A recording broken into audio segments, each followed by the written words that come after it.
Aku bukan menantu sampah. Bab 655 Kehancuran Keluarga Bale.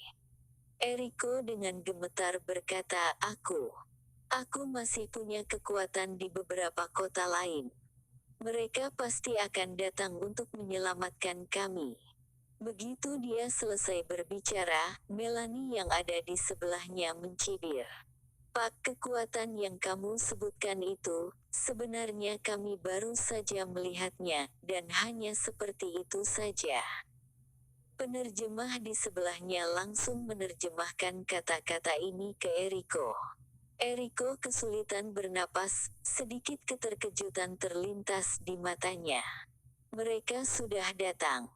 Peraturan keluarga Bale sangat ketat, satu pihak dalam masalah, keluarga Bale lainnya harus membawa orang untuk menyelamatkan mereka. Justru karena itulah keluarga Bale baru bisa bertindak angkuh dan ditakuti semua orang.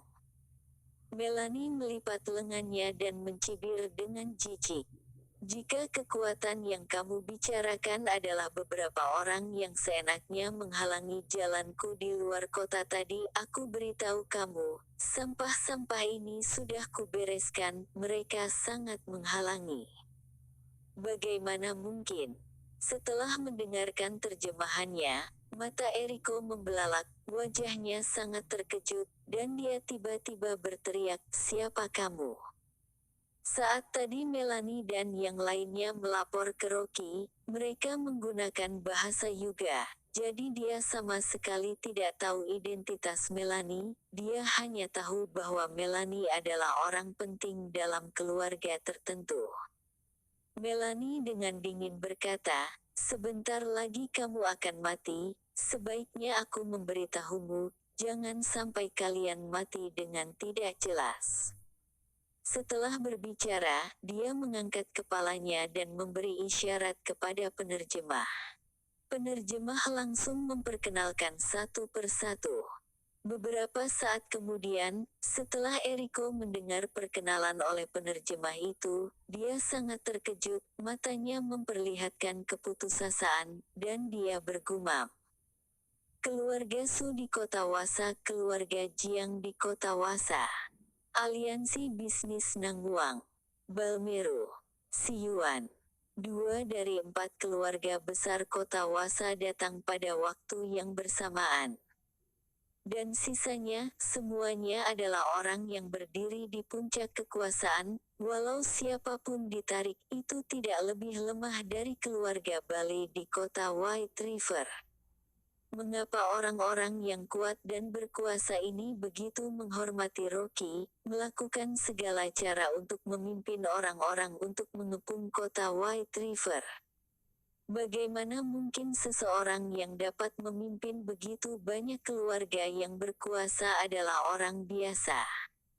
Bahkan walau Barry sudah berusaha keras, dia tetap tidak bisa mendapat informasi apapun tentang Rocky.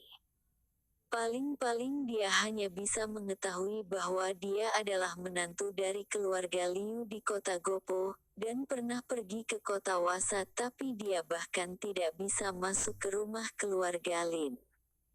Eriko sangat menyesal, jika sejak awal dia tahu kalau Rocky memiliki latar belakang yang kuat, dia mana berani menginginkannya. Tiba-tiba, Eriko mengangkat kepalanya dan bertanya pada Rocky dengan gemetar.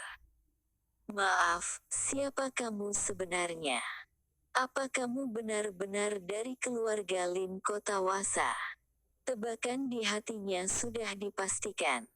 Seseorang yang memiliki keberanian bersikap kasar kepada kepala keluarga Lin di depan umum, dan masih bisa berinisiatif untuk mundur, secara alami status dan kedudukannya lebih tinggi daripada Fiska.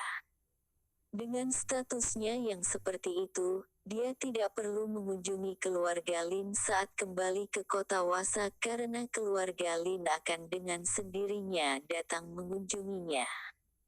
Rocky berkata dengan datar, "Kamu tidak perlu mengetahui identitasku, dan kamu tidak berhak untuk mengetahuinya."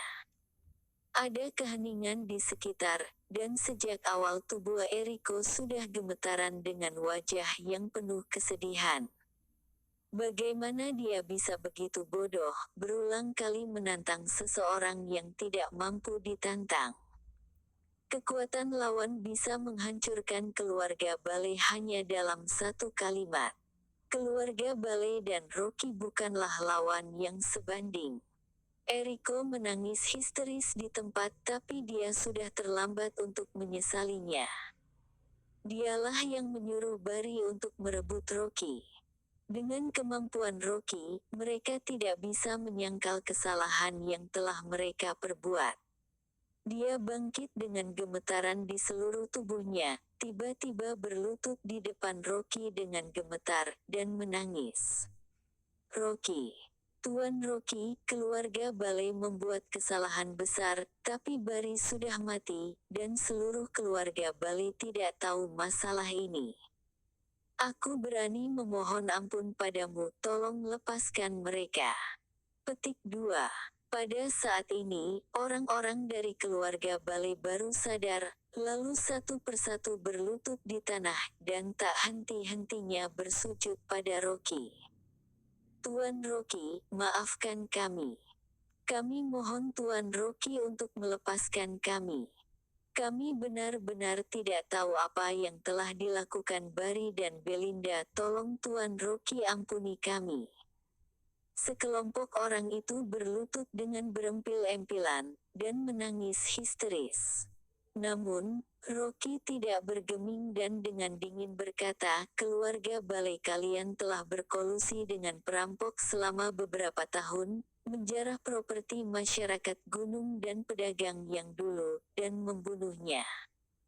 Properti yang dijarah oleh Barry akan dimasukkan ke keluarga Bale. Kekayaan dengan jumlah yang besar dinikmati oleh keluarga Bale kalian, mengapa tidak bilang sepatah kata pun? Petik 2. Dan Noya adalah kepala pengawal militer keluarga Bale kalian kan? Dia diam-diam berkolusi dengan para pencuri. Aku tidak percaya kalau kalian tidak tahu. Pertanyaan ini membuat Eriko tidak bisa berkata-kata, dan bahkan tidak bisa menjelaskan alasan bantahan tersebut, sedangkan yang lainnya merangkak di tanah dengan wajah yang penuh frustasi.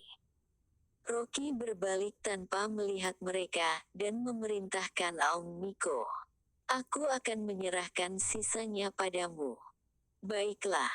Aum Miko sadar dari keterkejutannya, dan dengan cepat mengangguk dengan hormat. Kak Rocky tidak perlu khawatir, aku akan menanganinya dengan aman dan akan melaporkannya kepada Kak Rocky.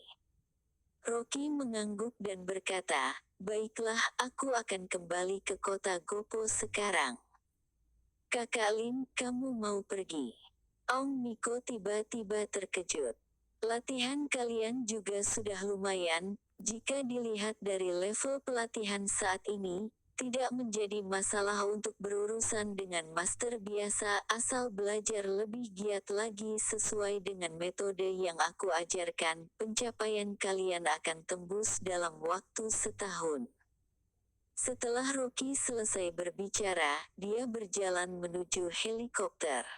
Dia hanya ingin kembali ke Yuga sesegera mungkin, dan kemudian menelepon bibinya untuk menanyakan apakah dia menemukan petunjuk tentang kecelakaan mobil orang tuanya dari 2 buah liontin giok Pisces itu.